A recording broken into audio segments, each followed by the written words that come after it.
أعوذ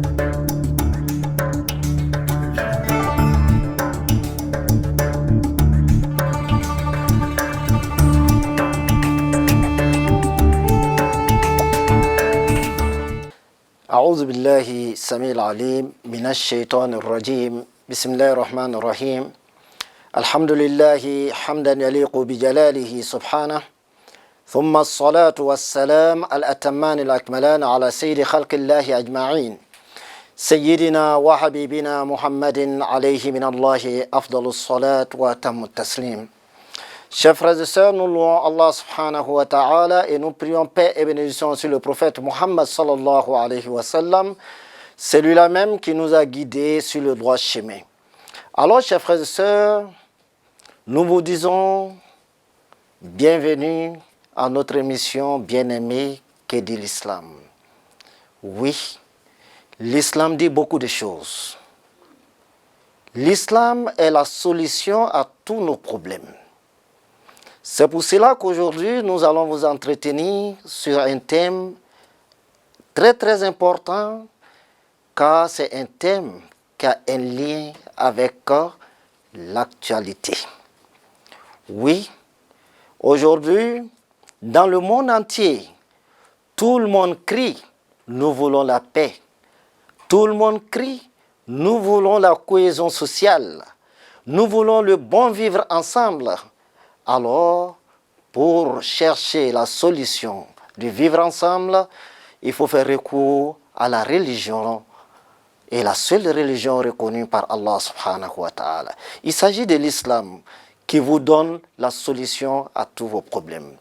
Aujourd'hui, précisément, nous allons parler, par la grâce d'Allah, de l'importance du dialogue dans la cohésion sociale. Oui, chers frères et sœurs, nous crions tous, partout où nous nous trouvons, que nous voulons la paix, la quiétude, nous voulons le bon vivre ensemble. Alors, il faut savoir qu'avoir le bon vivre ensemble, on a besoin des éléments.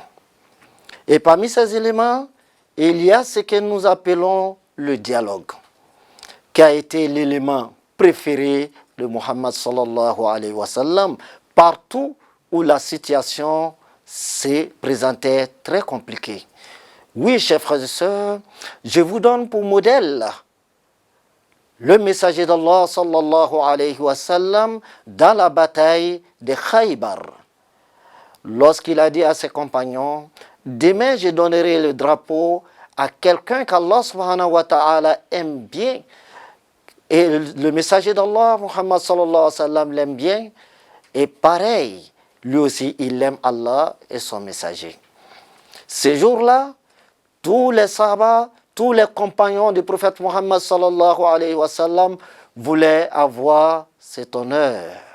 Oui, l'honneur d'être l'homme qui est considéré comme le bien-aimé d'Allah et son messager. L'homme qui est considéré comme celui-là même qui est amoureux d'Allah et son messager. Oui, et ce jour-là, le prophète Muhammad sallallahu alayhi wa sallam a donné le drapeau à Ali ibn Abi Talib. Après sa guérison, Ali, radiyallahu anhu, tellement honoré avec cette situation, il a voulu en découdre avec les ennemis. Il dit ce jour, demain, nous allons écraser les ennemis. Voilà que le messager d'Allah sallallahu alayhi wa sallam interpelle Ali, car ce n'est pas la solution qui se trouve dans la guerre. Oui, souvent nous sommes obligés de mener des batailles pour se défendre. Mais en même temps, sache Ali que ce n'est pas l'objectif. L'objectif premier, il faut toujours privilégier le dialogue.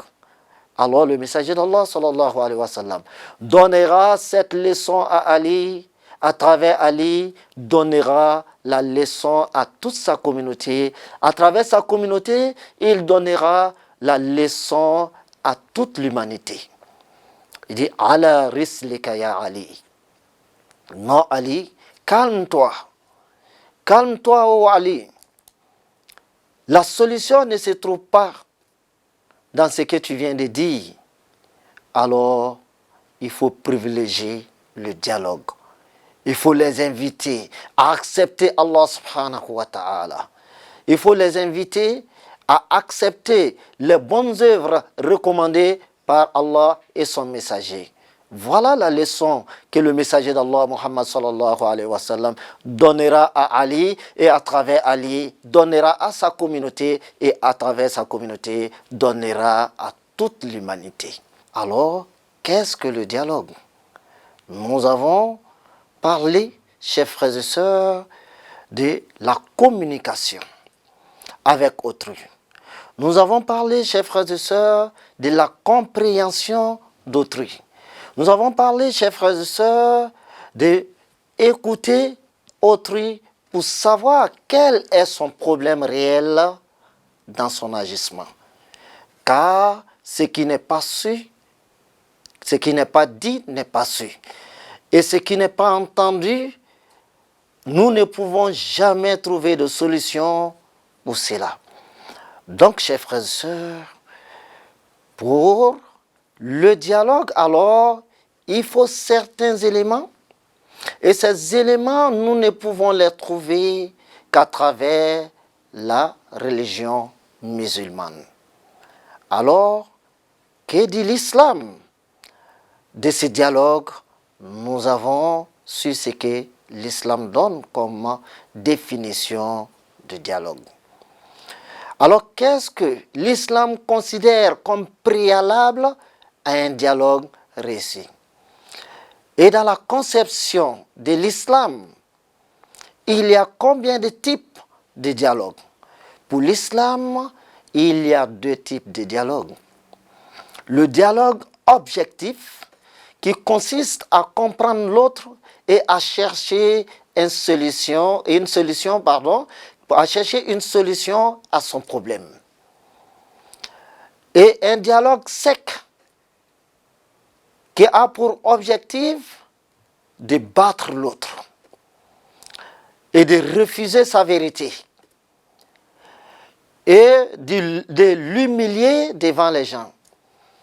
Alors l'islam nous interdit alors le deuxième type de dialogue qui a pour objectif humilier autrui, l'amener à s'énerver, bafouer son droit. Mais l'islam également est pour le dialogue objectif, qui comprend les éléments suivants. Alors, chers frères et sœurs, il s'agit des préalables d'un dialogue réussi. Nous avons comme premier préalable la sincérité. Car aucun dialogue ne peut marcher si ce n'est avec la sincérité. Car la réussite du dialogue dépend de ce qui se passe dans le cœur de ceux mêmes qui dialoguent. C'est pour cela qu'Allah subhanahu wa ta'ala, parlant des femmes et leurs maris, lorsqu'il y a litige, il nous dit, subhanahu wa ta'ala, dans la sourate Nisa. Donc, Allah subhanahu wa ta'ala nous dit dans la sourate Nisa, verset 36, alors, si vous constatez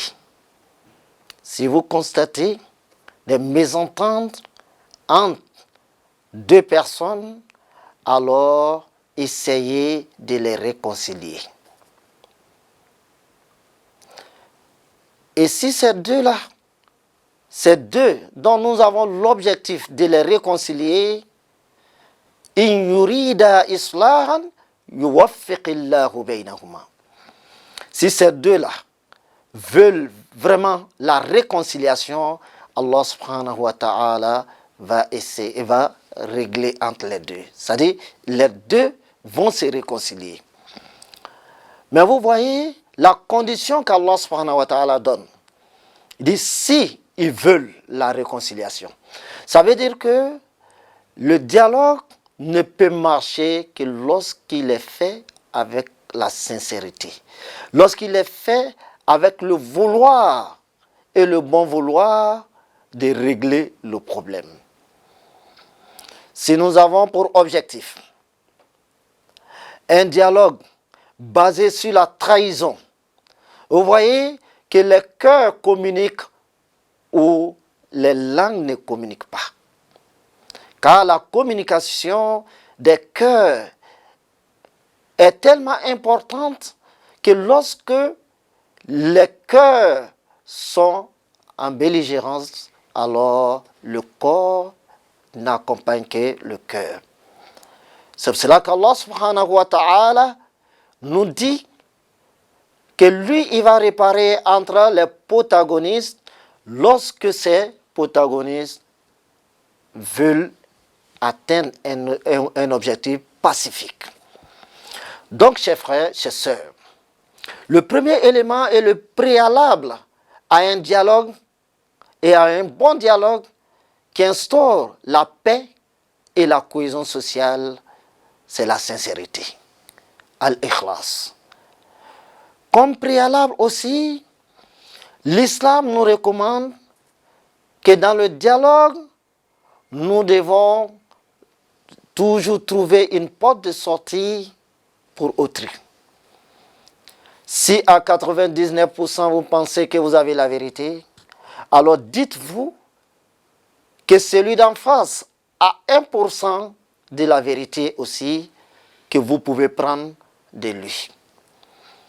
Lorsqu'on va à un dialogue et qu'on pense qu'à 100% on a la vérité et que l'adversaire n'aura rien, tout ce que l'adversaire dira alors comme vérité, nous allons la rejeter. C'est pour cela, chers frères et sœurs, que nous devons veiller toujours à interroger l'islam. Alors, que dit l'islam? L'islam nous dit que pour un dialogue réussi, il y a des préalables. Et le premier préalable, c'est la sincérité du cœur. Et le deuxième préalable, c'est de donner une porte de sortie à autrui. Car vous n'avez pas la vérité absolue. Je vous donne l'exemple du messager d'Allah, Muhammad sallallahu alayhi wa sallam, pendant la bataille de Badr, où le messager d'Allah sallallahu alayhi wa sallam avait décidé de stationner sa troupe après la rivière. Mais un des compagnons lui dit, « Ô messager d'Allah, est-ce une révélation cette position ou bien même un simple plan de guerre ?» Il dit, non, c'est un simple plan. Alors celui-ci lui dit, ô messager d'Allah, ça ne sera pas bon de stationner la troupe ici. Il faudrait que la troupe soit stationnée avant la rivière, mais pas après la rivière. Voyez, chers frères et sœurs, cette vérité est accepté par le messager d'Allah sallallahu alayhi wa sallam parce qu'il a accepté de dialoguer. C'est pour cela qu'Allah subhanahu wa ta'ala nous dit wa amruhum shura baynahum. Wa amruhum shura baynahum. Oui, tout ce qui concerne les musulmans, c'est la shura qui est privilégiée. L'échange. Alors, c'est que les guerriers font en se donnant la mort, en donnant la mort à autrui, qu'Allah subhanahu wa ta'ala n'aime pas, alors nous leur disons qu'il y a une solution meilleure que la guerre. Une solution meilleure que la guerre, car quand il y a une guerre, alors la guerre installe l'animosité. La guerre provoque les rancunes. La guerre provoque la vengeance. Alors, le musulman n'est pas un vainqueur. Le musulman n'est pas celui-là même qui garde des rancunes contre l'autre. Et c'est comme ça que toute l'humanité doit se comporter. Pour cela, chers frères et sœurs, Allah nous dit que la solution pour nous se trouve quelque part d'autre, qui n'est pas du tout la guerre et la violence. Mais il s'agit de dialoguer avec l'adversaire. Pour l'islam, il n'y a pas d'ennemi, mais il y a plutôt un adversaire. Car toute l'animosité est basée sur l'incompréhension. Alors, chers frères, chers sœurs, tout ce que nous dépensons dans la guerre, si nous dépensions la moitié, il ne serait-ce que le tiers, dans l'instauration du dialogue, alors nous allions réussir. Car un pays qui n'est pas stable économiquement, sur le plan sécuritaire, alors sur le plan humain, n'est pas un pays libre. Malheureusement, ceux mêmes qui nous excitent toujours à la guerre et à la haine, jamais ils ne sont sur le terrain. Mais plutôt, ils envoient les autres. Et eux-mêmes finissent, après avoir donné la mort aux autres, par le dialogue. Donc, pourquoi ne pas commencer par le dialogue alors, qu'est la chose privilégiée par l'islam? Oui, chers frères et sœurs, pour réussir son dialogue aussi, nous avons un autre préalable. Il faudrait que la langue soit modérée. Oui, le messager d'Allah sallallahu alayhi wa sallam nous dit « Al-kalimatu tayyiba sadaqa ». La bonne parole est un sacrifice. La bonne parole. Je vous donne un exemple de la bonne parole du prophète Muhammad sallallahu alayhi wa sallam qui va transformer le mécréant en croyant. Voyez, le jour où le messager d'Allah sallallahu alayhi wa sallam était assis avec ses compagnons et qu'il y a un arabe qui est venu. Oh Muhammad, il ne l'appelle même pas par le messager d'Allah. C'est un manque de respect. Et ses compagnons, je vais dire les compagnons du prophète sallallahu alayhi wa sallam étaient fâchés. Quand le monsieur est venu, il fera pire que ça, car il va saisir le col du prophète sallallahu alayhi wa sallam en le tirant, en lui disant « Oh Muhammad, donne-moi l'argent d'Allah, pas l'argent de ton père ni de ta mère. » C'est une agression verbale qui met mal à l'aise ses compagnons du prophète sallallahu alayhi wa sallam qui aimaient tant le messager d'Allah. Mais c'est le messager d'Allah qui est agressé. Et ceux-ci voulaient venger le messager d'Allah, puisque lui-même, il a toujours privilégié le dialogue. Il leur a dit « Makanakum, makanakum ». Restez à vos places. Pas de violence. Tranquillisez-vous. Pour faire une ouverture au dialogue, ou bien même ouvrir le dialogue avec ces messieurs, le messager d'Allah sallallahu alayhi wa sallam dira à ses compagnons, ce qu'il vient de dire est de la pure vérité. L'argent est l'argent d'Allah subhanahu wa ta'ala. Pas l'argent de mon père ni de ma mère. Monsieur, vous n'avez dit que la vérité. Et après cela, le messager d'Allah, pour donner une grande chance au dialogue, il attrapera la main du monsieur tout en plaisantant avec lui pour ne pas qu'il soit gêné. Et les deux vont se rendre dans la maison du prophète sallallahu alayhi wa sallam et le messager d'Allah lui dira « Voilà la maison de Muhammad ». Il ne dira pas « Voilà la maison du messager ». Il dit « Voilà la maison de Muhammad. Prends ce que tu veux et laisse ce que tu veux. Car ce qui m'appartient, t'appartient aussi. » Mais qu'est-ce que le monsieur va prendre? Le dialogue sera payant. Désormais, ce monsieur se verra condamné à respecter le messager d'Allah. avec son ouverture, sa grande ouverture, son cœur, qui accepte tout le monde. Alors, chers frères, chers sœurs,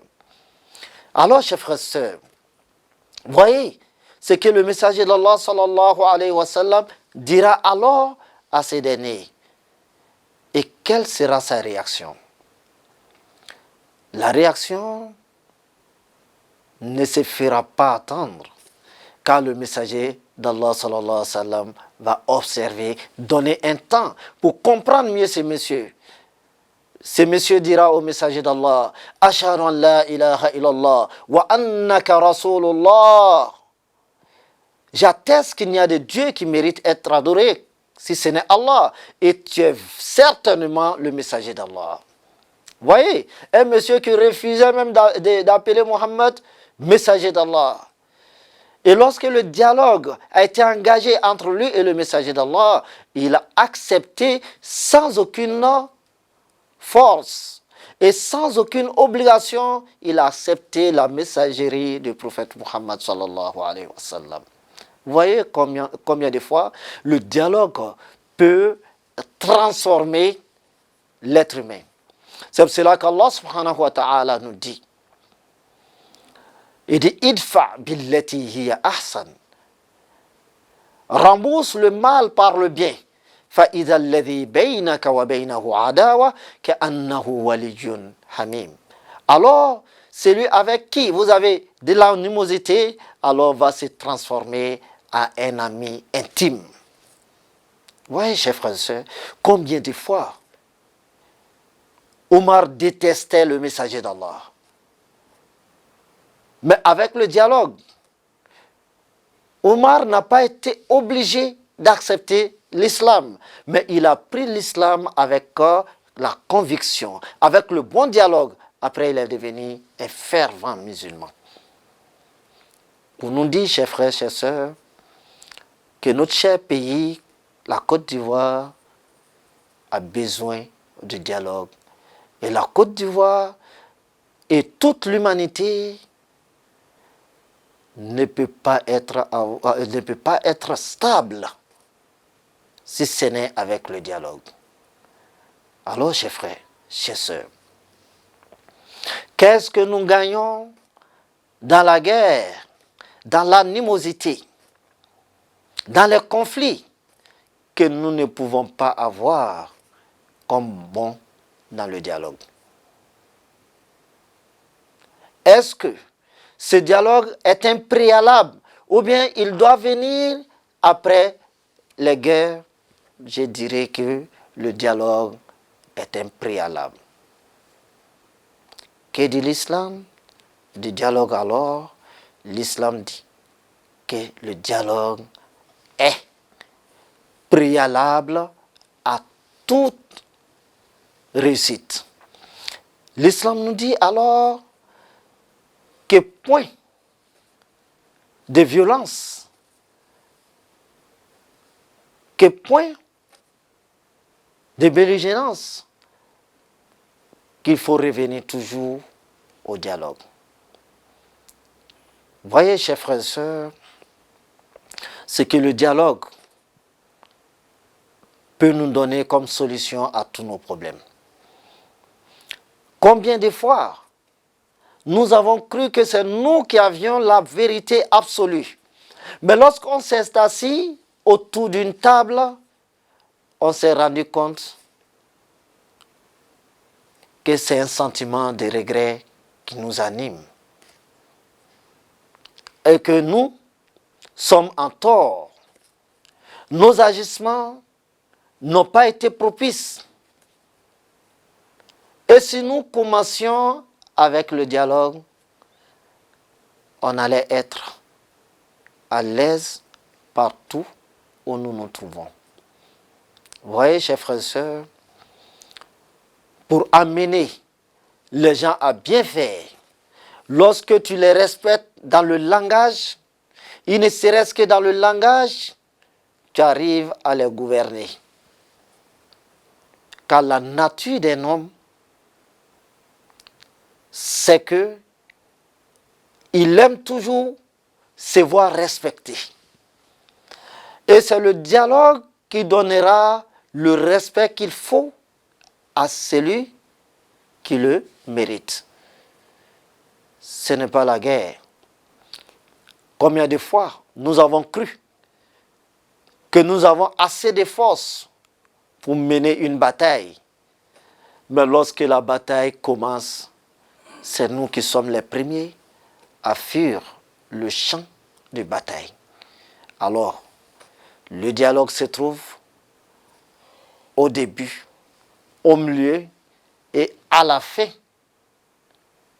de toute solution de paix. Oui, chers frères, chers sœurs, voilà quelques aperçus sur le dialogue qui est l'élément important dans l'instauration de la paix, la cohésion sociale, le bon vivre ensemble. Et voilà quelques enseignements de l'islam à travers que de l'islam. Et nous pensons que chacun prendra sa leçon de ce que nous venons de dire et qu'Allah nous guide sans cesse sur le droit chemin, qu'il fasse de nous des musulmans pieux et sincères, dévoués pour sa cause. هذا وصلى الله على سيدنا محمد وآله وصحبه وسلم والسلام عليكم ورحمة الله وبركاته.